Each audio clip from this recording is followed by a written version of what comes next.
जय हिंद आप सभी को। तो चलिए शुरुआत करते हैं आज के इस क्लास में। ज्ञान बिंदु जीएस एकेडमी जो सर के द्वारा बिहार पुलिस के लिए फुल लेंथ टेस्ट स्टार्ट किया गया है, इसी को कंप्लीट करेंगे। और आज के इस क्लास में जो है ना टेस्ट नंबर 1 कंप्लीट करेंगे। और ये देखिए टेस्ट हुआ था 2/6/2025 को टेस्ट हुआ था, मतलब 2 जून को टेस्ट हुआ था। तो जितने भी लोग इस क्लास का टेस्ट मतलब जो क्वेश्चन पेपर लगा लिए हैं, तो सभी लोग जो है ना आंसर मिला लीजिए। बाकी अच्छे से जो है ना हम क्लास में सारा रिवीजन करवा देंगे। और इसमें सर के द्वारा बोला गया कि ये जो भी टेस्ट परचेज किए हैं एप्लीकेशन पे जाके, इसमें टोटल जो है ना 15 प्रैक्टिस सेट सर के द्वारा करवाया जाएगा। और बिल्कुल जो है ना एग्जाम पैटर्न पे आधारित होगा, क्योंकि डायरेक्ट जो है ना आप इसको अगर 15 सेट लगा लेते हैं, अच्छे से अगर कवर कर लेते हैं, तो आपका डायरेक्ट इससे जो है ना बहुत सारे क्वेश्चन मतलब 50, 60, 70% आपको डायरेक्ट वहाँ पे क्वेश्चन में देखने को मिलेगा। सर के द्वारा ऐसा बोला गया है, क्योंकि इस पे जो है ना सर के द्वारा बहुत मेहनत किया जा रहा है। अगर आपको ये प्रैक्टिस सेट चाहिए तो जाके एप्लीकेशन पर जाके परचेज कर लीजिए। इसमें सर के द्वारा जो है ना डिस्कशन करवाया जाएगा। अगर फुल्ली डिस्कशन चाहिए तो जाके एप्लीकेशन पर जाके परचेज कर लीजिए। इसमें टोटल आपको 15 प्रैक्टिस सेट मिलेगा और लगभग जो है ना पूरा क्वेश्चन का डिस्कशन मिलेगा। तो आपको बहुत सारे, अगर एक सेट में देखिएगा तब लगभग 500 क्वेश्चन आपको देखने को मिलेगा। और एक क्लास जो मेरा लाने का मकसद है, आपको रिवीजन करवाना है। कम समय में जो है ना आपका 100 क्वेश्चन पूरा रिवीजन करवाना है। तो जिनको भी क्लास अगर पूरा डिटेल में चाहिए तो आप सभी लोग जाके परचेज कर लीजिए। एप्लीकेशन पे जाके ज्ञान बिंदु जीएस एकेडमी एप्लीकेशन डाउनलोड करके जाके वहाँ पे जो है ना परचेज कर सकते हैं। ठीक है। बाकी ये टेस्ट को जो है ना हम पर डे आपको लाएंगे और बिल्कुल जो है ना कम समय में आपका सारा क्वेश्चन जो है रिवाइज करवाएंगे, क्लास में ही जो है ना याद करवाएंगे। और जितने भी लोग बिहार पुलिस का तैयारी कर रहे हैं, ये पूरा जो 15 फुल लेंथ टेस्ट है ना सर के द्वारा जो स्टार्ट किया गया है, इसको अच्छे से लगा लीजिएगा और पूरा क्लास को जरूर देखिएगा। आपका डायरेक्ट इससे जो है ना क्वेश्चन देखने को मिलेगा। तो चलिए शुरुआत करते हैं। प्रैक्टिस सेट नंबर 1 देखिए, फुल लेंथ टेस्ट है। टेस्ट नंबर कितना है? तो 1 है। तो चलिए शुरुआत करते हैं। आप लोग जो है ना लास्ट में कमेंट कर दिया कि आप लोगों को 100 में कितना मार्क्स आया। आप लोग कमेंट कर दीजिएगा और सभी लोग क्लास को शेयर कीजिएगा, लाइक कीजिएगा और क्वेश्चन का जो है ना मतलब आंसर देने की पूरी कोशिश कीजिए। बाकी आप सब लोग तो बना ही लिए होंगे, लास्ट में सिर्फ कमेंट कर दिया कि आप लोग का जो है ना 100 में कितना मार्क्स आया। ठीक है। बाकी हम सारा क्लास में आपको क्वेश्चन याद करवाएंगे, अच्छे से रिवीजन करवाएंगे। तो देखिए पहला क्वेश्चन कह रहा है कि निम्नलिखित में से कौन से निकाय संसद के अंगों में शामिल है? बताइए। यहाँ पे क्वेश्चन कर रहा है कि निम्नलिखित में से कौन से निकाय संसद के अंग, यहाँ पे अंग बात किया है ना, तो क्या होगा? अंग में कौन कौन शामिल है बताइए, क्या होगा? तो इसमें कौन कौन शामिल है? तो राज्यसभा भी शामिल है, लोकसभा भी शामिल है और राष्ट्रपति भी शामिल है। ठीक है। तो संसद का अंग पूछा है तो क्या हो जाएगा? राज्यसभा, लोकसभा और राष्ट्रपति। तो सही उत्तर क्या होगा? ऑप्शन नंबर जो है ना बी हो जाएगा, 1, 2, 3। ठीक है, याद रखिएगा। अगर याद रखिएगा यहाँ पे क्या होगा, यहाँ पे अगर क्वेश्चन पूछेगा कि संसद में जो है सदन कितने होते हैं, तो 2 सदन होता है। संसद का सदन बोलेगा तो कितना होता है? 2 होता है। एक लोकसभा होता है, एक राज्यसभा होता है। लेकिन संसद के अंग पूछेगा तो 3 होता है, राज्यसभा, लोकसभा और क्या होता है? तो राष्ट्रपति होता है। ठीक है, दोनों पॉइंट याद रखिएगा। चलिए आगे देखिए। क्वेश्चन नंबर 2 देखिए, कह रहा है कि निम्नलिखित कथनों में से असत कथन का चयन कीजिए। इसमें बोल रहा है कि कौन सा कथन जो है ना मतलब गलत है, बताइए। इसमें कौन सा कथन गलत है बताइए। तो देखिए पहला कह रहा है कि राज्यपाल राज्य विधानमंडल का अंग नहीं होता है। ये क्या है? तो गलत है। राज्यपाल जो होता है राज्य विधानमंडल का अंग होता है, यहाँ पे नहीं दिया इसलिए क्या है? तो गलत है। आगे कह रहा है कि राष्ट्रपति संसद का अभिन्न अंग होता है, बिल्कुल क्या है? तो सही है।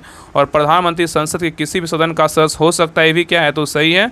और राज्यसभा एक क्या होता है? स्थायी सदन होता है, ये भी क्या है? तो सही है। तो बी, सी, डी सही है, लेकिन ए क्या है? तो गलत। इसमें गलत पूछा था, सही उत्तर क्या होगा? ऑप्शन नंबर ए हो जाएगा। आगे देखिए कह रहा है कि भोपाल गैस त्रासदी निम्न में से किस गैस के फैलाव के कारण हुई थी? बताइए। क्वेश्चन कर रहा है कि भोपाल गैस त्रासदी निम्न में से किस गैस के फैलाव के कारण हुआ था? बताइए क्या होगा? तो 3 का सही उत्तर होगा option number C, methyl isocyanate था। कौन था? मिथाइल आइसोसाइनेट था। ठीक है। और याद रखिए ना कि भोपाल गैस त्रासदी जो हुआ था कब हुआ था? तो 2 से 3 दिसंबर 1984 की रात में हुआ था। और याद रखिए ना यह त्रासदी भोपाल में यूनियन कार्बाइड इंडिया लिमिटेड के कीटनाशक संयंत्र से मिथाइल आइसोसाइनेट गैस के रिसाव के कारण हुआ था। कब हुआ था? याद रखिए 1984 में हुआ था। ठीक है। चलिए आगे देखिए। आगे कह रहा है निम्नलिखित संस्थाओं में से महिलाओं के लिए आरक्षण का प्रावधान किया जाता है। बताइए किस में? बताइए। कह रहा है निम्नलिखित संस्थाओं में से महिलाओं के लिए आरक्षण का प्रावधान किया जाता है, किस में? बताइए क्या होगा? बताइए इसका आंसर क्या होगा? तो 4 का सही उत्तर होगा ऑप्शन नंबर बी। क्या होगा? 3 और 4 मतलब किस में किया जाता है? तो पंचायती राज में किया जाता है। और कहाँ किया जाता है? नगर पालिका में किया जाता है। ठीक है। चलिए आगे देखिए। नेक्स्ट है, कह रहा है कि भारत में विभिन्न धार्मिक समुदायों के लोग निवास करते हैं, उनके जनसंख्या अनुपात का सही क्रम कौन सा है? बताइए। कह रहा है कि भारत में विभिन्न धार्मिक समुदायों के लोग जो है ना निवास करते हैं, उनके जनसंख्या का अनुपात सही क्रम में कौन सा होगा? बताइए। तो 5 का सही उत्तर होगा ऑप्शन नंबर सी। क्या है? तो ईसाई है, सिख है, बौद्ध है और क्या है? तो जैन है। ठीक है। जिधर एरो खुला रहता है वो क्या होता है? बड़ा होता है। ठीक है। तो कह रहा है कि भारत में विभिन्न धार्मिक समुदाय के लोग निवास करते हैं, उनके जनसंख्या अनुपात का सही क्रम क्या होगा? तो ईसाई, सिख, बौद्ध और क्या है? तो जैन है। ठीक है। चलिए आगे देखिए। आगे कह रहा है कि अपराधों के लिए दोष सिद्धि के संबंध में संरक्षण का अधिकार हमें किस अनुच्छेद के अंतर्गत प्राप्त होता है, बताइए। क्वेश्चन कह रहा है कि अपराधों के लिए दोष सिद्धि के संबंध में संरक्षण का अधिकार हमें किस अनुच्छेद के अंतर्गत प्राप्त हुआ है, बताइए क्या होगा। तो 6 का सही उत्तर होगा ऑप्शन नंबर 1, अनुच्छेद क्या होगा, तो 20 होगा। क्या होगा, अनुच्छेद 20 होगा। ठीक है। नेक्स्ट कह रहा है कि धर्मनिरपेक्षता या पंथ निरपेक्षता का भारतीय संदर्भ क्या है, बताइए। कह रहा है कि धर्मनिरपेक्षता पंथ निरपेक्षता का भारतीय संदर्भ कौन सा है, बताइए। तो 7 का सही उत्तर होगा ऑप्शन नंबर 1, राज्य का धर्म से कोई लेना देना नहीं है। ठीक है। तो धर्मनिरपेक्षता पंथ निरपेक्षता का भारतीय संदर्भ कौन सा है, तो राज्य का धर्म से कोई लेना देना नहीं है। ठीक है। आगे देखिए, कह रहा है कि निम्नलिखित में से कौन सा कथन जो है ना गलत है, बताइए। कह रहा है निम्नलिखित में से कौन सा कथन गलत है। तो देखिए पहला कह रहा है 1960 में बम्बई से अलग कर महाराष्ट्र और गुजरात बना, बिल्कुल क्या है, तो सही है। याद रखिएगा 1960 ईस्वी में बम्बई से अलग होकर महाराष्ट्र और गुजरात बना, ये बिल्कुल क्या है, तो सही है। आगे देखिए। नेक्स्ट है, कह रहा है कि मणिपुर से अलग करके 1972 में मेघालय राज्य बनाया गया, ये क्या है, तो गलत है। याद रखिएगा कि असम से अलग होकर के जो है 1972 में क्या बनाया गया, मेघालय राज्य बनाया। यहाँ पे क्या होगा, तो असम होगा, तब क्या होगा, सही हो। इसलिए क्या बी नंबर क्या है, तो गलत है। आगे कह रहा है कि नागालैंड राज्य का गठन कब हुआ, 1963 में हुआ, बिल्कुल क्या है, तो सही है। और मिजोरम और अरुणाचल प्रदेश 1983 में वजूद में आए, बिल्कुल क्या है, तो सही है। तो ए, सी और डी क्या है, बिल्कुल सही है। चलिए आगे देखिए। आगे कह रहा है कि शाह जांच आयोग गठित किया गया था, किसके हेतु, बताइए। शाह जांच आयोग गठित किया गया था किसके लिए, बताइए। तो 9 का सही उत्तर होगा ऑप्शन नंबर 1, आपातकाल के दौरान की गतिविधियों की जांच हेतु किया गया था। नेक्स्ट है, कह रहा है कि भारत में सनातन व्यवस्था सर्वोत्तम रूप में किसके द्वारा परिलक्षित होती है, बताइए। कह रहा है कि भारत में सनातन व्यवस्था सर्वोत्तम रूप से किसके द्वारा परिलक्षित होती है, बताइए। तो 10 का सही उत्तर होगा ऑप्शन नंबर डी, किसके द्वारा, तो 7वीं अनुसूची के द्वारा होता है। ठीक है, याद रखिएगा। नेक्स्ट कह रहा है कि उच्चतम न्यायालय के न्यायाधीशों के रूप में नियुक्त होने के लिए निम्नलिखित में से कौन सा एक मापदंड जो है ना सही नहीं है। यहाँ पे नहीं पूछा है कि कौन सा एक मापदंड जो है ना सही नहीं है, बताइए। उच्चतम न्यायालय के बारे में बताइए क्या होगा। तो 11 का सही उत्तर होगा ऑप्शन नंबर क्या होगा, तो सी, उच्चतम न्यायालय के अधिवक्ता के रूप में कम से कम 5 वर्ष पूर्ण कर चुका हो, ये क्या है, तो गलत है। 5 वर्ष नहीं होगा, क्या होगा, तो 10 वर्ष होगा। ठीक है, याद रखिएगा। तो उच्चतम न्यायालय के अधिवक्ता के रूप में कम से कम 5 वर्ष नहीं 10 वर्ष पूर्ण कर चुका हो, तब क्या होगा, सही होगा। आगे देखिए, जो सही है वो कह रहा है कि किसी उच्च न्यायालय में कम से कम 10 वर्ष तक वकालत कर चुका हो, बिल्कुल क्या है, तो सही है। और किसी उच्च न्यायालय का कम से कम जो है ना, किसी उच्च न्यायालय का कम से कम 5 वर्ष तक न्यायाधीश रहा हो, ये भी क्या है, तो सही है। और राष्ट्रपति की दृष्टि से एक लब्ध प्रतिष्ठित न्यायविद हो, ये भी क्या है, तो सही है। तो ए, बी और डी क्या है, सही है, लेकिन सी क्या है, गलत है। ठीक है, चलिए आगे देखिए। आगे कह रहा है कि मदपान, कह रहा है कि मदपान तथा नशाखोरी पर प्रतिषेध संबंधी प्रावधान सम्मिलित है, किसमें, बताइए। कह रहा है कि मदपान तथा नशाखोरी पर प्रतिषेध संबंधी प्रावधान सम्मिलित है, किसमें, बताइए। तो 12 का सही उत्तर होगा ऑप्शन नंबर सी, राज्य के नीति निर्देशक तत्वों में जो है ना सम्मिलित है। ठीक है, याद रखिएगा। नेक्स्ट है, कह रहा है निम्नलिखित में से कौन सा राज्यपाल की शक्तियों से संबंधित नहीं है, बताइए। कह रहा है निम्नलिखित में से कौन सा राज्यपाल की शक्तियों से संबंधित नहीं है, बताइए कौन नहीं है। तो देखिए पहला कह रहा है कि राजनयिक और सैन्य शक्तियाँ क्या है, तो यही नहीं है। नेक्स्ट है देखिए महाधिवक्ता की नियुक्ति की शक्ति ये कि राज्यपाल से संबंधित है।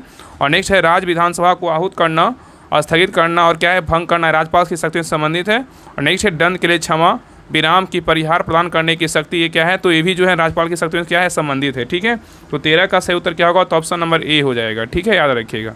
नेक्स्ट है, कह रहा है गंगा नदी के दक्षिण में इसकी सहायक नदी सोन के आसपास का क्षेत्र प्राचीन काल में किस नाम से जो है ना जाना जाता है, बताइए। कह रहा है गंगा नदी के दक्षिण में इसकी सहायक नदी सोन के आसपास के क्षेत्र की प्राचीन काल में किस नाम से जाना जाता था, बताइए क्या होगा। ऑप्शन को देखिए और आंसर बताइए क्या होगा। तो 15 का सही उत्तर होगा ऑप्शन नंबर डी, मगध के नाम से जो है ना जाना जाता था। ठीक है, चलिए आगे देखिए। आगे कह रहा है निम्नलिखित में से किन स्थानों पर हड़प्पा नगर प्राप्त हुए, बताइए। कह रहा है निम्नलिखित में से किन स्थानों पर हड़प्पा नगर प्राप्त हुआ है, बताइए कहाँ हुआ है। नीचे दिए गए कूट का प्रयोग करके सही उत्तर का चयन कीजिए, बताइए कौन कौन है, बताइए।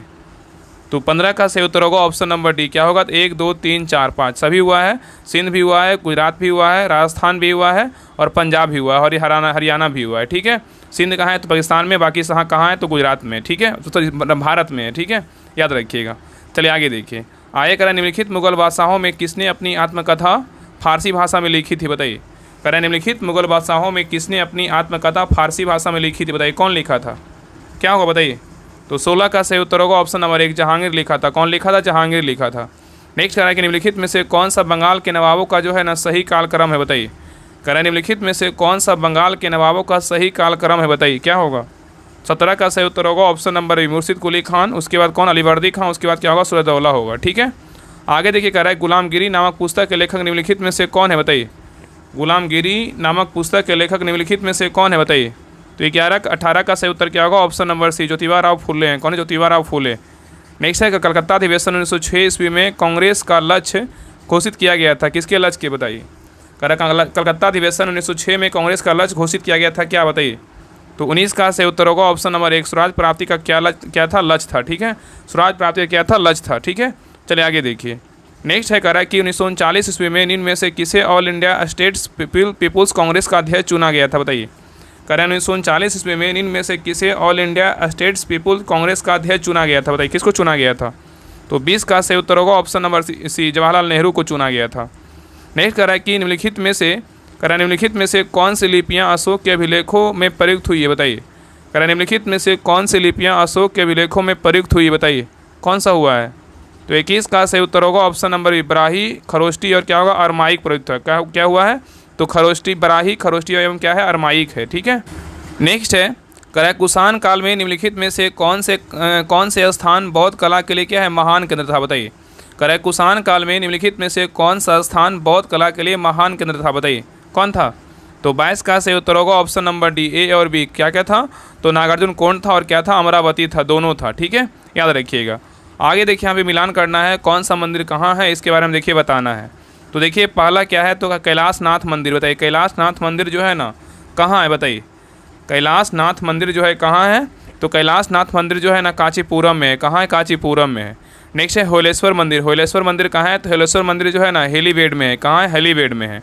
और बृहदेश्वर मंदिर कहाँ है, बृहदेश्वर मंदिर कहाँ है, तो बृहदेश्वर मंदिर जो है ना तंजौर में है। कहाँ है, तंजौर में है। नेक्स्ट है गोमटेश्वर मूर्ति कहाँ है, तो श्रवण बेलगोला में है। ठीक है, तो सही उत्तर क्या होगा, तो ऑप्शन नंबर बी हो जाएगा, 2 4 3 1। चलिए आगे देखिए। आगे कह रहा है चंदावर का युद्ध किसके बीच लड़ा गया था बताइए। चंदावर का युद्ध किसके बीच लड़ा गया था बताइए। तो 24 का सही उत्तर क्या होगा, ऑप्शन नंबर 1 हो जाए। क्या होगा, जयचंद और जो है ना मोहम्मद बिन गौरी। यहाँ पे क्या होगा, मोहम्मद बिन जो है ना गौरी के बीच लड़ा गया था। मोहम्मद बिन गौरी के बीच लड़ा गया था। ठीक है, और चंदावर का युद्ध कब हुआ था, चंदावर का युद्ध जो है 1194 ईस्वी में हुआ था। किसके बीच, कब हुआ था, 1194 में हुआ था। और किसके बीच हुआ था, जयचंद और मोहम्मद बिन गौरी के बीच हुआ था। और इसमें जो है जयचंद की हार हुई थी और याद रखिएगा ना, और मोहम्मद गौरी की जो है ना जीत हुआ था। ठीक है, चलिए आगे देखिए। नेक्स्ट है कह रेशम बुनकरों की श्रेणी का उल्लेख निम्नलिखित में से किस अभिलेख में मिलता है बताइए। कह रहा है कि रेशम बुनकरों की श्रेणी का उल्लेख निम्नलिखित में से किस अभिलेख में मिलता है बताइए। तो 25 का सही उत्तर होगा ऑप्शन नंबर 1, मंदसौर अभिलेख में मिलता है। नेक्स्ट कह रहा है कि सूर्यास्त नियम का संबंध निम्नलिखित में से किस भूमि व्यवस्थाओं से है बताइए। नीचे दिए कूट का प्रयोग करके सही उत्तर का चुनाव कीजिए बताइए। कह रहा है सूर्यास्त नियम का संबंध निम्नलिखित में से किन भूमि व्यवस्थाओं से है बताइए, क्या होगा। तो 26 का सही उत्तर होगा ऑप्शन नंबर 1, केवल 1 होगा। क्या होगा, इस्तेमारी से है। किससे, केवल इस्तेमारी से है। ठीक है, याद रखिएगा। आगे कह रहा है कि असहयोग आंदोलन के संदर्भ में निम्नलिखित कथनों में से कौन सा कथन जो है ना यहाँ पे सही नहीं पूछा है बताइए, क्या होगा। कह रहा है कि असहयोग आंदोलन के संदर्भ में निम्नलिखित में से कौन सा कथन सही नहीं है बताइए। तो देखिए पहला कह रहा है कि फरवरी 1922 में हिंसा की एक घटना के कारण गांधी जी को असहयोग आंदोलन वापस लेना पड़ा था। ये बिल्कुल क्या है, तो सही है। और नेक्स्ट कह रहा है कि असहयोग आंदोलन के कारण मार्च 1922 में गांधी जी को राजद्रोह के आरोप में गिरफ्तार कर लिया गया था। ये भी क्या है, बिल्कुल सही है। और नेक्स्ट कह रहा है कि असहयोग आंदोलन में किसानों, श्रमिकों और कारीगरों ने भाग नहीं लिया था। ये क्या है, गलत है। भाग लिया था, यहाँ पे नहीं, इसलिए क्या है, गलत है। और नेक्स्ट कह रहा है कि जी.डी. बिरला ने राष्ट्रीय आंदोलन का खुला समर्थन किया था। ये भी क्या है, तो सही है। तो ए, बी और डी क्या है, सही है, लेकिन सी क्या है, तो गलत है। चलिए आगे देखिए। आगे कह रहा है कि 1896 में, यहाँ पे 1897 कर लीजिए। ठीक है, यहाँ पे 1897 में विवेकानंद ने रामकृष्ण मिशन की स्थापना की, जिसका प्रमुख उद्देश्य क्या था बताइए।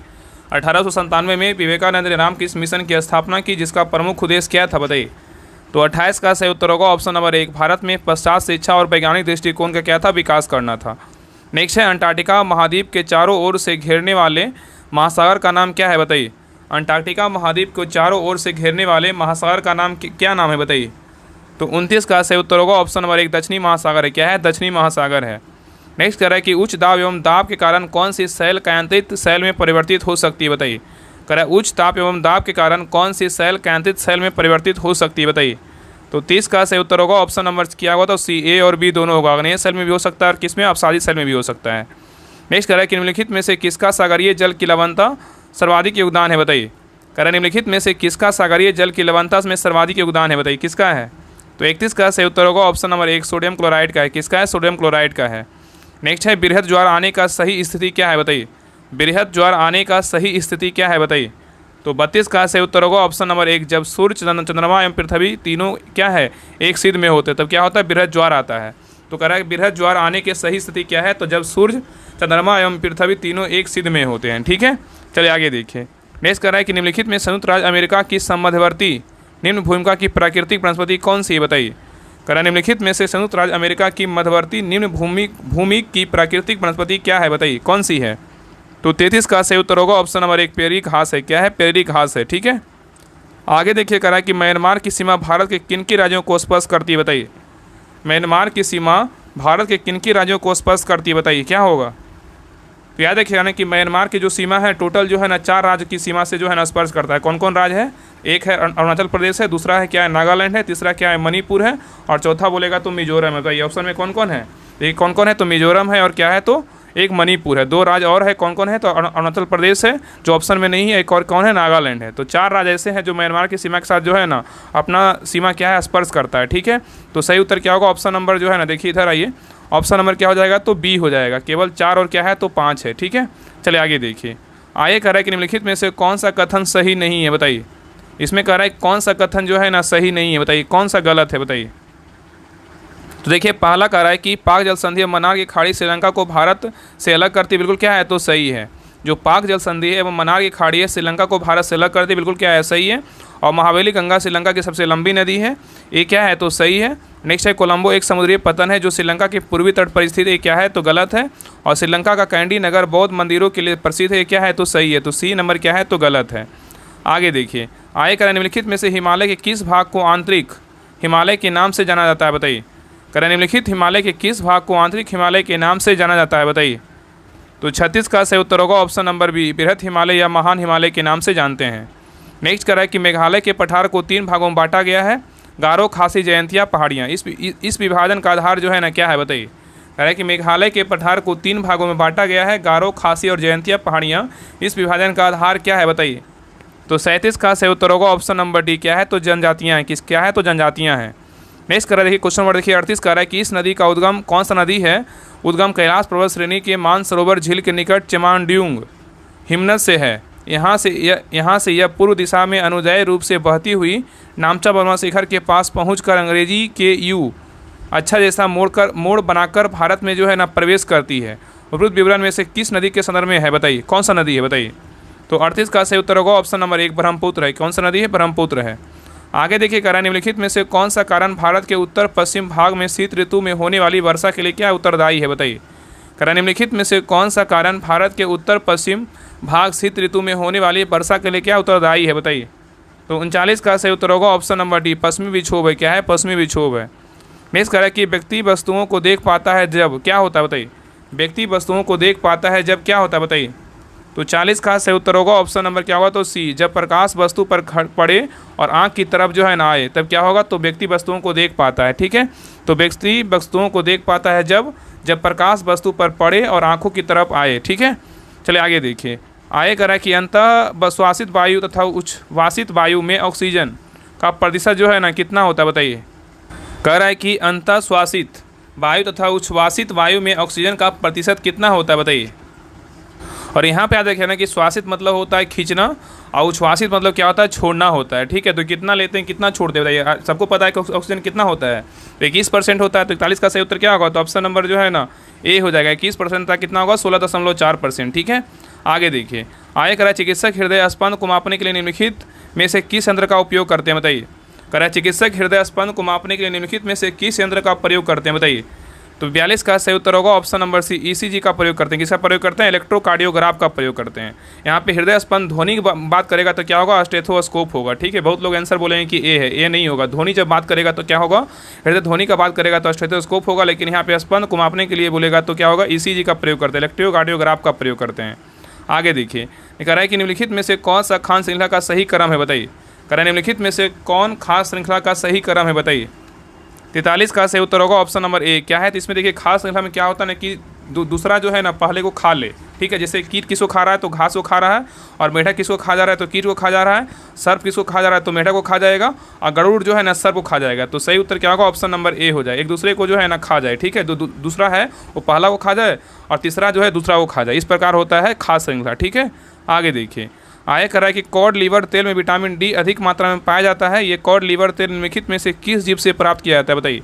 क्वेश्चन कह रहा है कि कॉड लीवर तेल में विटामिन डी अधिक मात्रा में पाया जाता है। ये कॉड लीवर तेल निम्नलिखित में से किस जीव से प्राप्त किया जाता है। ऑप्शन को देखिए, आंसर बताइए। बताइए क्या होगा। तो 44 का सही उत्तर क्या होगा, तो ऑप्शन नंबर बी हो जाएगा। क्या है, तो मछली है। नहीं देखिए यहाँ पे मिलान करना है। सूची 1 में क्या है, तो आविष्कार है। सूची 2 में क्या आविष्कार करता है, बताइए इसमें क्या होगा। बताइए बताइए किण्वन का आविष्कार किसने किया था, बताइए। तो किण्वन का आविष्कार किसने किया था। किण्वन का आविष्कार जो है ना किसने किया था, तो लुई पास्चर ने किया। कौन किया, लुई पास्चर ने। पेंसिलिन का आविष्कार किसने किया, तो पेंसिलिन का आविष्कार अलेक्जेंडर फ्लेमिंग ने किया। और चेचा का टीका का आविष्कार किसने किया, चेचा का टीका आविष्कार किसने किया, तो एडवर्ड जेनर ने किया। कौन किया, एडवर्ड जेनर ने किया। और बेसिलस एंथ्रेसिस का आविष्कार किसने किया, रॉबर्ट कोच ने किया। कौन किया, रॉबर्ट कोच किया। ठीक है, तो 45 का सही उत्तर होगा ऑप्शन नंबर ए हो जाएगा। चलिए आगे देखिए। आगे कह रहा है कि आग बुझाने वाले कर्मचारियों के परिधानों में पर एक परत चढ़ी होती है जो उसके अग्निरोधक बनाती है। यह परत निम्नलिखित में से किसकी होती है, बताइए। तो 46 का सही उत्तर होगा ऑप्शन नंबर 1 मेलामाइन का होता है। किसका होता है, मेलामाइन का होता है। नेक्स्ट है पृथ्वी कई परतों में बटी हुई है, इनमें से कौन सी परत भूस्पंद के लिए उत्तरदायी है, बताइए। कह रहा है पृथ्वी कई परतों में बटी हुई है, इनमें से कौन सी परत भूस्पंद के लिए उत्तरदायी है, बताइए। तो 47 का सही उत्तर होगा ऑप्शन नंबर 1 क्या होगा, भूपटि होगा। क्या होगा उसको बोलेंगे इंग्लिश में, क्रस्ट बोलेंगे। ठीक है, आगे देखिए। कह रहा है कि पौधे के तनों की परिधि वृद्धि निम्नलिखित में से किसके कारण होती है, बताइए। कह रहा है कि पौधे के तनों की परिधि में वृद्धि निम्नलिखित में से किसके कारण होती है, बताइए। तो 48 का सही उत्तर होगा ऑप्शन नंबर बी, पार्श्व विभाजक होगा। क्या होगा, पार्श्व विभाजक होगा। लेटरल मेरिमिट क्या होगा, मेरिस्टेम होगा। ठीक है, याद रखिएगा, मेरिस्टेम। चलिए आगे देखिए। नेक्स्ट कह रहा है कि निम्नलिखित में से कौन सा युग्म रबी और खरीफ की फसल का सही युग्म नहीं है, बताइए। कह रहा है निम्नलिखित में से कौन सा युग्म रबी और खरीफ फसल का सही युग्म नहीं है, बताइए कौन नहीं है। तो 49 का सही उत्तर होगा ऑप्शन नंबर बी, उड़द और सोयाबीन नहीं है, लेकिन गेहूं, धान है, सरसों अरहर है, अलसी और मक्का है।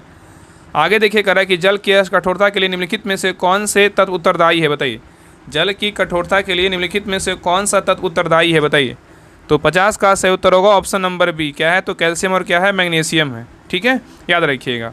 आगे देखिए। कह रहा है निम्नलिखित में से कौन सा आहार नाल का सबसे लंबा भाग है, बताइए। कह रहा है निम्नलिखित में से कौन सा आहार नाल का सबसे लंबा भाग है, बताइए क्या है। तो 51 का सही उत्तर होगा ऑप्शन नंबर 1 क्षुद्रांत है। क्या है, क्षुद्रांत है। नेक्स्ट कह रहा है कि हाइड्रोजन बम निम्नलिखित में से किस सिद्धांत पर आधारित है, बताइए। हाइड्रोजन बम निम्नलिखित में से किस सिद्धांत पर आधारित है, बताइए। तो 52 का सही उत्तर होगा ऑप्शन नंबर बी, अनियंत्रित संलयन अभिक्रिया पे क्या है, तो आधारित है। नेक्स्ट कह रहा है कि कैल्शियम तथा मैग्नीशियम निम्नलिखित में से किस ब्लॉक के तत्व है, बताइए। कैल्शियम तथा मैग्नीशियम निम्नलिखित में से किस ब्लॉक के तत्व है, बताइए। तो 53 का सही उत्तर होगा ऑप्शन नंबर 1 क्या है, तो एस ब्लॉक के हैं। किसके हैं, तो एस ब्लॉक के हैं। नेक्स्ट कह रहा है कि निम्नलिखित में से कौन सी विक्रिया है जिसमें ऑक्सीकरण एवं अपचयन दोनों साथ साथ होते हैं, बताइए। कह रहा है निम्नलिखित में से ऐसी कौन सी विक्रिया है जिसमें ऑक्सीकरण एवं अपचयन दोनों साथ साथ होते हैं, बताइए कौन सी विक्रिया है। तो 54 का सही उत्तर होगा ऑप्शन नंबर बी, रेडॉक्स अभिक्रिया है। क्या है, तो रेडॉक्स अभिक्रिया है। ठीक है, आगे कह रहा है कि मनुष्य के शरीर में पाए जाने वाले निम्नलिखित तत्वों को आरोही क्रम में जो है व्यवस्थित कीजिए। यहाँ पे बोल रहा है मनुष्य के शरीर में पाए जाने वाले निम्नलिखित तत्वों को आरोही क्रम में जो है व्यवस्थित करने बोल रहा है। ऑप्शन को देखिए, बताइए आंसर क्या होगा। तो 55 का सही उत्तर होगा ऑप्शन नंबर क्या हो जाएगा, तो डी हो जाएगा। क्या होगा, मैग्नीशियम, सोडियम और क्या हो जाएगा, कैल्शियम और क्या है, नाइट्रोजन और क्या होगा, कार्बन होगा। ठीक है, चलिए आगे देखिए। आगे देखिए। कह रहा है निम्नलिखित युग्म पर विचार कीजिए। इसमें देखिए पेशियां दिया हुआ है, यहाँ पे स्वभाव दिया हुआ है। यहाँ पे बोल रहा है प्रयुक्त युग्म में से कौन सा सुमेलित नहीं है। यहाँ बोल रहा है कौन सा जो है ना सुमेलित नहीं है, बताइए इसमें कौन सा जो है ना मतलब गलत है। देखिए यहाँ पे कह रहा है ना कि कंकाल पेशियाँ, याद रखिएगा ना कि यहाँ पे अनैच्छिक और ऐच्छिक क्या होता है, जो हमारे इच्छा से चले, जो मनुष्य की इच्छा से चले उसे क्या बोलेंगे, ऐच्छिक बोलेंगे। जो मनुष्य की इच्छा के अनुसार नहीं चले उसको अनैच्छिक बोलेंगे। ठीक है, जैसे देखिए पहला क्या है, कंकाल पेशियाँ। जैसे मान लीजिए मेरा हाथ जैसे बोलेंगे वैसे चले, करेगा कि नहीं करेगा, तो ये क्या है, अनैच्छिक है। क्या है, तो ऐच्छिक होगा। ये क्या अनैच्छिक दिया इसलिए क्या है, तो गलत है। कंकाल पेशियाँ क्या है, तो ऐच्छिक होता है। ठीक है, आगे देखिए दूसरा क्या है, अंतरंग पेशियाँ। अंतरंग मतलब लीवर को बोलेंगे अगर रुक जाओ तो क्या रुकेगा, नहीं रुकेगा ना। ये क्या है, तो अनैच्छिक है। क्या है, तो यहाँ पे ऐच्छिक दिया इसलिए क्या है, तो गलत है। यहाँ पे अंतरंग पेशियाँ क्या होगा, तो अनैच्छिक होगा। ठीक है, ये भी क्या है, तो गलत है। आगे देखिए कह रहा है कि हद पेशियाँ देखिए क्या है, जैसे मान लीजिए हृदय मतलब हद पेशियाँ मतलब हृदय बोल सकते हैं। हृदय को बोलेंगे कि रुक जाओ तो रुकेगा, नहीं रुकेगा ना। ये भी क्या है, तो अनैच्छिक है। यहाँ पे क्या दिया हुआ है, ऐच्छिक दिया हुआ। ये भी क्या है, तो गलत है। इसलिए सिंपल याद रखिएगा, जो मानव के मतलब बात पे जो है ना काम करे उसे क्या बोलेंगे, ऐच्छिक बोलेंगे। जो मानव के द्वारा नहीं काम करे उसको क्या बोलेंगे, अनैच्छिक बोलेंगे। ठीक है, इसमें बोला था कौन सही नहीं है, तो सभी क्या है, तो बिल्कुल जो है ना कोई सही नहीं है। ठीक है, तो 56 का जो सही उत्तर होगा ऑप्शन नंबर क्या हो जाएगा, तो 1 2 3 हो जाएगा, क्या होगा 1 2 3, तीनों क्या है तो गलत है। ठीक है, चलिए आगे देखिए। आगे कह रहा है कि ओम के नियम के संबंध में निम्नलिखित में से कौन सा विकल्प सही है। अब देखिए क्वेश्चन में आपको कभी गलत नहीं होगा, बताइए क्वेश्चन 57 का आंसर बताइए। कह रहा है ओम के नियम के संबंध में निम्नलिखित में से कौन सा विकल्प सही है, बताइए कौन सा सही है। तो 57 का सही उत्तर होगा ऑप्शन नंबर 1, भी बराबर आर आई। ठीक है, कैपिटल आर आई है। आगे देखिए कह रहा है निम्नलिखित में से कौन सा विकल्प तरंगदैर्घ्य का बढ़ता हुआ क्रम प्रदर्शित करता है, बताइए। यहाँ पे क्वेश्चन बोला है कि निम्नलिखित में से कौन सा विकल्प तरंगदैर्घ्य का बढ़ता हुआ क्रम प्रदर्शित करता है, बताइए क्या होगा। तो 58 का जो सही उत्तर होगा ऑप्शन नंबर क्या होगा, तो बी होगा। गामा किरणें, फिर क्या होगा एक्स किरणें, फिर क्या होगा अवरक्त किरणें, फिर क्या होगा रेडियो किरणें होगा। जिधर मुंह खुला रहता है वो क्या होता है, बड़ा होता है। ठीक है, चलिए आगे देखिए। आगे देखिए कह रहा है कि डीएनए, कह रहा है कि डीएनए में निम्नलिखित में से कौन सा क्षार उपस्थित नहीं होता है। यहाँ पे नहीं पूछा है, बताइए क्या होगा, बताइए। कह रहा है कि डीएनए में निम्नलिखित में से कौन सा क्षार उपस्थित नहीं होता है, बताइए कौन नहीं होता है। तो 59 का सही उत्तर होगा ऑप्शन नंबर डी, यूरेसिल नहीं होता है, लेकिन एडेनिन, थाइमिन और क्या है साइटोसिन होता है। नेक्स्ट कह रहा है कि जब प्रकाश के पथ अपारदर्शी अत्यंत छोटी वस्तु को रख दिया जाए तो प्रकाश सरल रेखा में चलने की बजाय इसके किनारों में मुड़ जाता है। प्रकाश के इस प्रभाव को क्या कहते हैं, बताइए। तो 60 का सही उत्तर होगा ऑप्शन नंबर 1, प्रकाश का विवर्तन कहते हैं। क्या कहते हैं, प्रकाश का विवर्तन कहते हैं। नेक्स्ट कह रहा है कि प्रकाश के क्वांटम सिद्धांत के अनुसार प्रकाश की प्रकृति क्या है, बताइए। प्रकाश के क्वांटम सिद्धांत के अनुसार प्रकाश की जो प्रकृति है कैसी है, बताइए। तो 61 का सही उत्तर होगा ऑप्शन नंबर सी, ना तो कण के समान ना ही तरंग के क्या है समान है। चलिए आगे देखिए।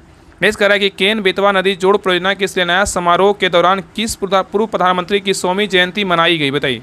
कह रहा है केन बेतवा नदी जोड़ परियोजना के शिलान्यास समारोह के दौरान किस पूर्व प्रधानमंत्री की 100वीं जयंती मनाई गई, बताइए। तो 62 का सही उत्तर होगा ऑप्शन नंबर सी, अटल बिहारी वाजपेयी का। किसका मनाया गया, अटल बिहारी वाजपेयी का मनाया गया। नेक्स्ट कह रहा है कि भारत और किस देश के बीच संयुक्त सैन्य अभ्यास साइक्लोन 2025 10 फरवरी 2025 को राजस्थान के महाजन फील्ड फायरिंग रेंज में शुरू हुआ, बताइए। तो 63 का सही उत्तर होगा ऑप्शन नंबर क्या हो जाएगा, तो बी, मिस्र में शुरू हुआ। कहाँ हुआ, मिस्र में शुरू हुआ। ठीक है, आगे देखिए कह रहा है कि माधव राष्ट्रीय उद्यान जिसे मार्च 2025 में टाइगर रिजर्व घोषित किया गया मध्य प्रदेश के किस जिले में स्थित है, बताइए। आजकल जिला भी पूछ देता है, बताइए। कह रहा है कि माधव राष्ट्रीय उद्यान जिसे मार्च 2025 में टाइगर रिजर्व घोषित किया गया मध्य प्रदेश के किस जिले में स्थित है, बताइए। तो 64 का सही उत्तर होगा ऑप्शन नंबर बी, शिवपुरी जिले में जो है ना अवस्थित है। और माधव राष्ट्रीय उद्यान कहाँ है, किस राज्य में है, तो मध्य प्रदेश में है। आगे देखिए कह रहा है कि मार्च 2025 में भारत द्वारा शुरू किए गए मिशन ऑपरेशन ब्रह्मा का मुख्य उद्देश्य क्या था, बताइए। मार्च 2025 में भारत द्वारा शुरू किए गए मिशन ऑपरेशन ब्रह्मा का मुख्य उद्देश्य क्या है, ऑप्शन देखिए और आंसर बताइए, बताइए क्या होगा। तो 65 का सही उत्तर होगा ऑप्शन नंबर क्या हो जाएगा, तो बी, भूकंप के बाद म्यांमार को राहत सहायता पहुंचाना था। ठीक है, चलिए आगे देखिए। नेक्स्ट है कह रहा है अप्रैल 2025 में संसद के बजट सत्र के दौरान मध्यरात्रि में गर्मा गर्म बहस के बाद कौन सा प्रमुख विधेयक जो है ना पारित किया गया, बताइए। कह रहा है अप्रैल 2025 में संसद के बजट सत्र के दौरान मध्यरात्रि में गर्मा गर्म बहस के बाद कौन सा प्रमुख विधेयक पारित किया गया, बताइए। तो 66 का सही उत्तर होगा ऑप्शन नंबर बी, बक संशोधन विधेयक 2025 पारित किया गया। आगे देखिए। आगे कह रहा है गीता और नाट साथ को यूनेस्को के memory of the world register में किस तारीख को शामिल किया गया, बताइए। कह रहा है गीता और नाट साथ को यूनेस्को के memory of the world register में किस तारीख को जो है ना शामिल किया गया, बताइए। तो 67 का सही उत्तर होगा ऑप्शन नंबर सी, 17 अप्रैल 2025 को शामिल किया गया। नेक्स्ट कह रहा है कैलाश मानसरोवर यात्रा 30 जून 2025 से फिर से शुरू होगी। तीर्थयात्री चीन में प्रवेश करने के लिए किस दर्रे का जो है ना उपयोग करेंगे, बताइए। तो 68 का सही उत्तर होगा ऑप्शन नंबर सी, लिपुलेख दर्रा का जो है ना प्रयोग करेंगे। नेक्स्ट कह रहा है कि भारत के मुख्य आर्थिक सलाहकार कौन है जिनका कार्यकाल मार्च 2027 तक जो है ना बढ़ा दिया गया। बहुत इंपॉर्टेंट क्वेश्चन का करेंट का है, बताइए। कह रहा है कि भारत के मुख्य आर्थिक सलाहकार कौन है जिनका कार्यकाल मार्च 2027 तक जो है ना बढ़ा दिया गया, बताइए। तो 69 का सही उत्तर होगा ऑप्शन नंबर सी, बी, अनंत नागेश्वरन है। नेक्स्ट कह रहा है कि बजट 2025 के अनुसार अगले 5 वर्षों में सरकारी स्कूलों में कितनी अटल टिंकरिंग लैब स्थापित करने की योजना है, बताइए। तो 70 का सही उत्तर होगा ऑप्शन नंबर सी, 50,000। कितना है, 50,000। नेक्स्ट कह रहा है 1 फरवरी 2025 को मुंबई में आयोजित बोर्ड के वार्षिक समारोह में BCCI के लाइफ टाइम अचीवमेंट अवार्ड से किसे सम्मानित किया गया है, बताइए। क्वेश्चन कह रहा है 1 फरवरी 2025 को मुंबई में आयोजित बोर्ड के वार्षिक समारोह में BCCI के लाइफ टाइम अचीवमेंट अवार्ड से किसे सम्मानित किया गया है, बताइए। तो 71 का सही उत्तर होगा option number C, Sachin Tendulkar को जो है ना सम्मानित किया गया है। नेक्स्ट कह रहा है कि जनवरी 2025 में किस सरकारी योजना की 10वीं वर्षगांठ मनाई गई, बताइए। कह रहा है 22 जनवरी 2025 को किस सरकारी योजना की 10वीं वर्षगांठ मनाई गई, बताइए किसकी मनाई गई। तो 72 का सही उत्तर होगा option number B, Beti Bachao Beti Padhao को मनाया गया। ठीक है, चलिए आगे देखिए। आगे कह रहा है कि 4 अप्रैल 2025 को 6वां बीमस्टेक शिखर सम्मेलन कहाँ आयोजित किया जा रहा है, बताइए। क्वेश्चन कर रहा है कि 4 अप्रैल 2025 को छठा बिमस्टेक शिखर सम्मेलन कहाँ आयोजित किया जा रहा है, बताइए। तो 73 का सही उत्तर होगा option number C, Bangkok Thailand में किया जा रहा है। नेक्स्ट कर रहा है कि ऑप्टिकल फाइबर के आविष्कारक कौन है, बताइए। ऑप्टिकल फाइबर के आविष्कारक कौन है, बताइए। तो 74 का सही उत्तर होगा ऑप्शन नंबर सी, नरेंद्र कापानी है। कौन है, नरेंद्र कापानी है। नहीं देखिए यहाँ से हिंदी क्वेश्चन है, कर रहा है 2 वर्णों के मेल को क्या कहते हैं, बताइए। 2 वर्णों के मेल को क्या कहते हैं, बताइए, क्या होगा। तो 75 का सही उत्तर होगा ऑप्शन नंबर 20, क्या कहते हैं, संधि कहते हैं। क्या कहते हैं, संधि कहते हैं। नेक्स्ट कर रहा है कि आज जन्म में कौन सा समास है, बताइए। आज जन्म में कौन सा समास है, बताइए। तो 76 का सही उत्तर होगा ऑप्शन नंबर डी, अव्ययीभाव समास है। क्या है, अव्ययीभाव समास है। नेक्स्ट कर रहा है कि ग्रीन पीस इंटरनेशनल का मुख्यालय कहाँ है, बताइए। ग्रीन पीस इंटरनेशनल का मुख्यालय कहाँ है। तो 77 का सही उत्तर होगा ऑप्शन नंबर बी, एम्स्टर्डम कहाँ है, नीदरलैंड में है। नेक्स्ट कर रहा है कि द्वितीय विश्व युद्ध कब से कब तक चला था, बताइए। द्वितीय विश्व युद्ध कब से कब तक चला था, बताइए। तो 78 का सही उत्तर होगा ऑप्शन नंबर बी, 1939 से 45 के बीच चला था, और पहला बोलेगा 14 से 18 के बीच चला था। ठीक है, चलिए आगे देखिए। नेक्स्ट कर रहा है कि लघु पथन के समय क्या होता है, बताइए। लघु पथन के समय क्या होता है। तो 79 का सही उत्तर होगा ऑप्शन नंबर बी, विद्युत धारा का मान क्या होता है, बढ़ जाता है। नेक्स्ट बोल रहा है हॉर्निवल फेस्टिवल कहाँ मनाया जाता है, बताइए। हॉर्निवल बोलेगा तो कहाँ मनाया जाता है, नागालैंड में मनाया जाता है। नेक्स्ट कर रहा है कि हरित क्रांति का प्रभाव मुख्य रूप से किन किन क्षेत्रों में था, बताइए। हरित क्रांति का प्रभाव मुख्य रूप से किन किन क्षेत्रों में था, बताइए। तो 81 का सही उत्तर होगा option number D, Punjab, Haryana, पश्चिमी उत्तर प्रदेश में था। ठीक है, आगे देखिए कर रहा है कि श्रम बल जनसंख्या में किस आयु वर्ग के लोगों को शामिल किया जाता था, बताइए। कर रहा है श्रम बल जनसंख्या में किस आयु वर्ग के लोगों को शामिल किया जाता है, बताइए। तो 82 का सही उत्तर होगा ऑप्शन नंबर ई, 15 से 59 वर्ष के लोगों को जो है ना शामिल किया जाता है। नेक्स्ट कर रहा है कि औपनिवेशिक काल में विभिन्न आर्थिक क्षेत्रों में संलग्न जनसंख्या के आधार पर निम्नलिखित क्षेत्रों को घटते क्रम में लगाइए, बताइए। कर रहा है औपनिवेशिक काल में विभिन्न आर्थिक क्षेत्रों में संलग्न जनसंख्या के आधार पर निम्नलिखित क्षेत्रों को घटते क्रम में लगाइए, बताइए। तो 83 का सही उत्तर क्या होगा, ऑप्शन नंबर ए हो जाएगा। क्या होगा, तो पहले कृषि क्षेत्र होगा, फिर विनिर्माण होगा, फिर क्या होगा, सेवा होगा। नेक्स्ट कर रहा है कि निम्नलिखित कथनों विचार कीजिए। इसमें कथन दिया हुआ क्या है, तो कारण दिया हुआ। इसमें बोल रहा है कि इसमें जो कौन सा कथन जो है ना सही है, कौन कारण क्या है तो गलत है, बताइए। सही बोल रहा है कि कौन सा कथन सही है, गलत है, छांटना है, बताइए। बताइए क्या होगा।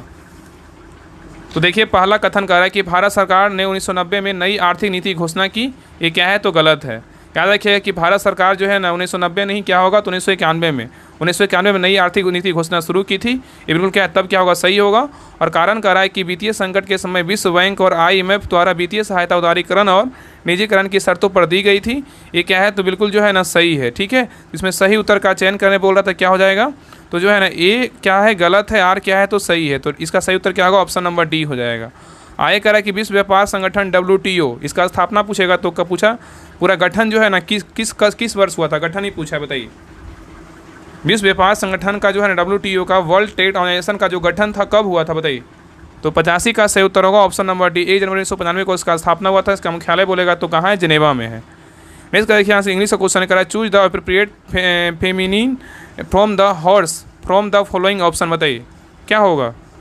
तो 86 का सही उत्तर होगा ऑप्शन नंबर क्या हो जाएगा, तो सी होगा, मेयर होगा। क्या होगा, मेयर हो जाएगा। ठीक है, चलिए आगे देखिए। नेक्स्ट करा कि find out the abstract noun in the flowing sentences. क्या होगा, the theatre was इनगल्फ्ड in darkness, बताइए क्या होगा। The theatre was इनगल्फ्ड in darkness, बताइए इसका क्या होगा। 87 का सही उत्तर होगा ऑप्शन नंबर क्या होगा, तो बी होगा, डार्कनेस होगा। क्या होगा, तो डार्कनेस होगा। ठीक है, आगे देखिए। आगे करा है which among the following words is not plural, बताइए। Which among the following words is not plural, इसमें कौन प्लूरल नहीं, बताइए। तो 88 का सही उत्तर होगा ऑप्शन नंबर सी, न्यूक्लियस क्या है तो नहीं है। ठीक है, तो सही उत्तर क्या होगा, ऑप्शन नंबर सी हो जाएगा। आगे करा है कि कवि प्रिया के रचनाकार कौन है, बताइए। ऑप्शन को देखिए, आंसर बताइए। कवि प्रिया के रचनाकार कौन है, बताइए। तो 89 का सही उत्तर होगा ऑप्शन नंबर सी, केशव दास है। कौन है, केशव दास है। नहीं देखिए क्वेश्चन नंबर 90 करा, बैडमिंटन के खेल में महिलाओं के लिए निम्नलिखित में से कौन सा कप या ट्रॉफी प्रदान की जाती है, बताइए। करा बैडमिंटन के खेल में महिलाओं के लिए निम्नलिखित में से कौन सा कप ट्रॉफी प्रदान की जाती है, बताइए। तो 90 का सही उत्तर होगा option number C, Uber Cup जो है ना प्रदान किया जाता है। ठीक है, आगे करा यदि, यहाँ देखिए मैथ का क्वेश्चन है, यहाँ से देखिए करा यदि घन का आयतन, इसको ना बना लीजिएगा। ठीक है, जो मैथ का क्वेश्चन नहीं बनेगा आप लोग जो है ना मैथ वाले ग्रुप में सेंड कर दीजिएगा। इसका आंसर हम बता दे रहे हैं।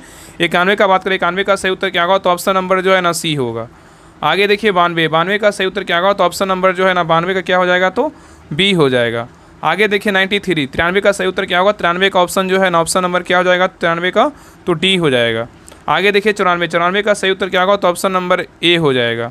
आगे देखिए 95, 95 देखिए रेशियो का क्वेश्चन है, इसको बना लीजिएगा। तो 95 का ज़्यादा हार्ड क्वेश्चन जो है ना बिहार पुलिस में नहीं आता है मैथ का, बस जो प्रीवियस क्वेश्चन है ना, बाकी प्रैक्टिस सेट में जो आएगा उसको बनाते चलिएगा। आपका मैथ, रीडिंग और इंग्लिश जो है ना, आपका हिंदी आपका इसी से कंप्लीट हो जाएगा, अलग से पढ़ने की ज़रूरत बिल्कुल नहीं है। विश्वास करिए, जैसे क्लास कर रहे हैं वैसे करते रहिए और प्रैक्टिस सेट लगाते रहिए, आपका सारा जो है ना क्लियर होते चल जाएगा। तो 95 का जो सही उत्तर होगा ऑप्शन नंबर क्या आ जाएगा, तो सी हो जाएगा।